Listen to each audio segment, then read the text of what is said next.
بسم الله الرحمن الرحيم نحمده ونصلي على رسوله الكريم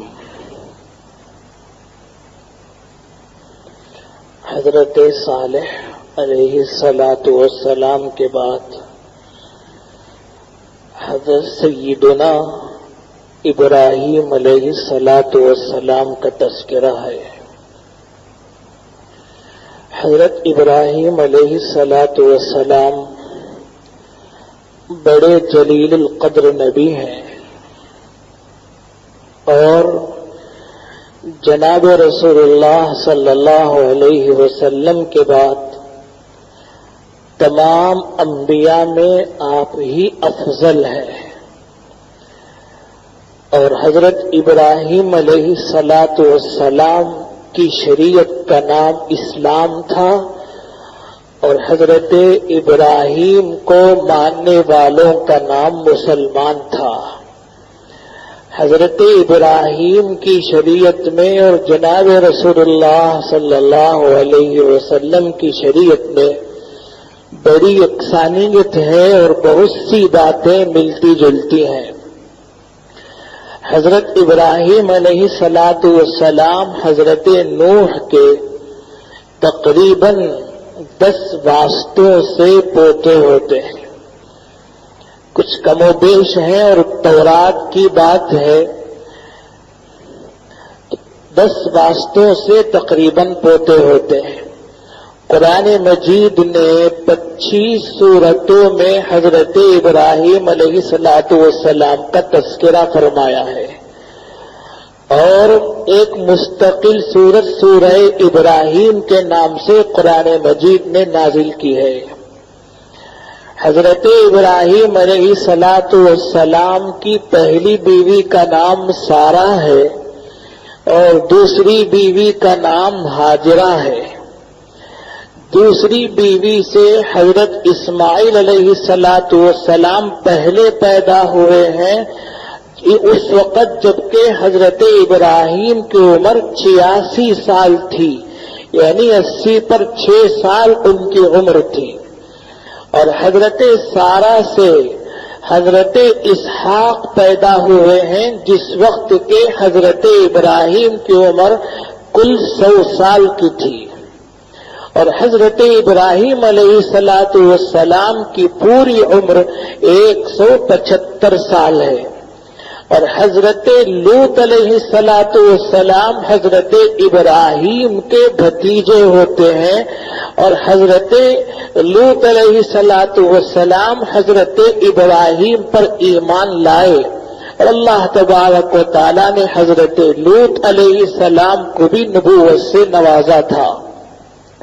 حضرت ابراہیم علیہ الصلاۃ والسلام جس قوم میں آنکھ کھولے ہیں اور جس قوم میں ان کی پیدائش ہوئی ہے، اس قوم میں خدا مختلف تھے۔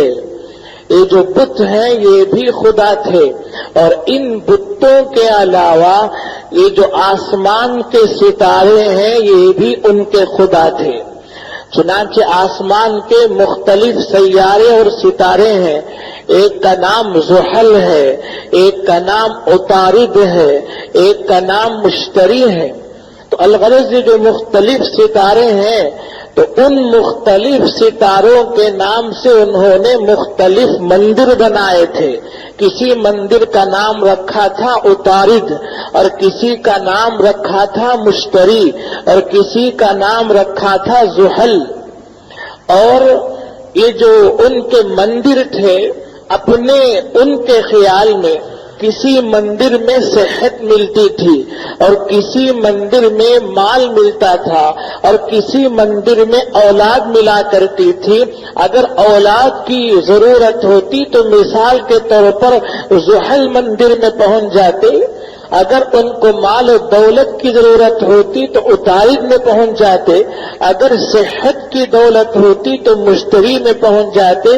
اس طرح سے ان لوگوں نے مختلف ستاروں کو اپنا معبود بنا رکھا تھا، اور حضرت ابراہیم علیہ السلام کا جو باپ ہے قرآن مجید نے اس کا نام آزر بتایا ہے، اور تورات میں اس کا نام تارخ ہے، اور علماء اکرام نے لکھا ہے آزر نام ہے، تارخ لقب ہے، یا بعضوں نے کہا ہے کہ تارخ نام ہے اور آزر لقب ہے۔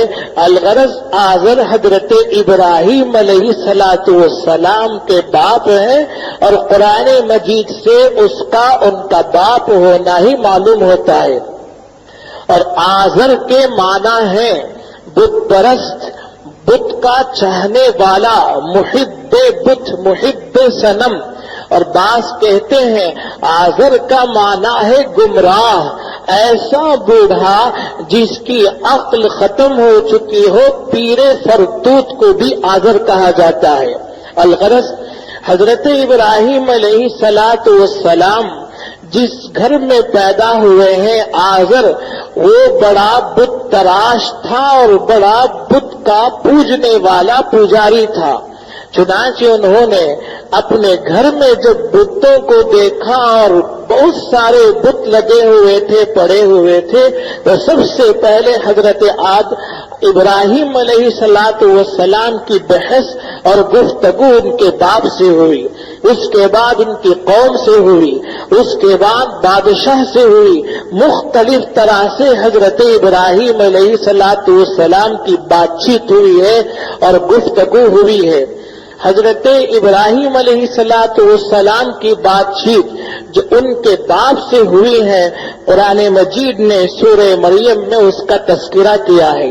چنانچہ مذکور ہے وَاذْكُرْ فِي الْكِتَابِ إِبْرَاهِيمَ إِنَّهُ كَانَ صِدِّيقًا نَبِيًّا۔ کتاب الہی میں ابراہیم کا تذکرہ پڑھیے، بے شک وہ سچے نبی تھے، برگزیدہ نبی تھے۔ ان کے باپ سے انہوں نے کیا کہا؟